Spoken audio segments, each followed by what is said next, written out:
بسم اللہ الرحمن الرحیم۔ ابتدا ہے رب کریم کے بابرکت نام سے جو دلوں کے بھید خوب جانتا ہے اور اسی ہی کی بادشاہی ہے۔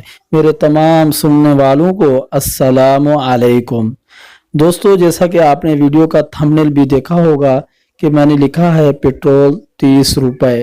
دوستو جی ہاں، میں نے حقیقت میں بالکل صحیح کہا ہے اور سچ میں کہا ہے، اور یہ آپ کو تھوڑا سمجھنے کی ضرورت ہے۔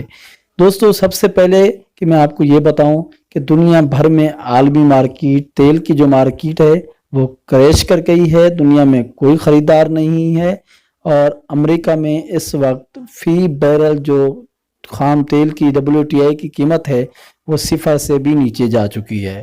تو دوستو اس سے پہلے میں آگے چلوں تو آپ چھوٹی سی ویڈیو ہے، آپ کمپلیٹ دیکھیں تاکہ آپ اس بات کو سمجھ بھی سکیں، اور پھر آپ نے اس ویڈیو پر ایک کمنٹس کرنا ہے تاکہ مجھے آپ کی رائے کا بھی پتہ چل سکے۔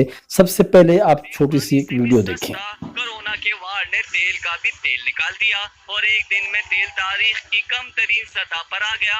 امریکی خام تیل کے سودے $0 یا -1.33 بیرل سے بھی نیچے آ گئے۔ کینیڈا کی جی ہاں دوستو، اب آپ سمجھ گئے ہوں گے۔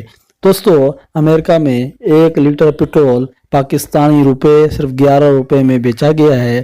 آپ اس بات سے اندازہ لگا لیں کہ امریکہ میں تیل کی قیمتیں کیا ہیں۔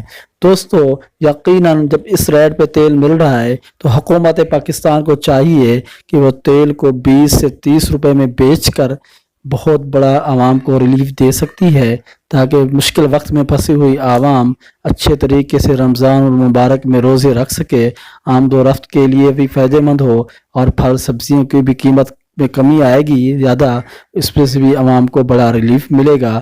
دوستو آپ نے یہ امید لگانی ہے اور اس ویڈیو پر اچھا سے کمنٹس کرنے ہیں، اور دوسرے دوستوں کو بھی شیئر کرنی ہے تاکہ وہ بھی کمنٹس کر سکیں، اور حکومت سے ہم آس لگائیں تاکہ حکومت بڑا ریلیف دے۔ پاکستان زندہ باد۔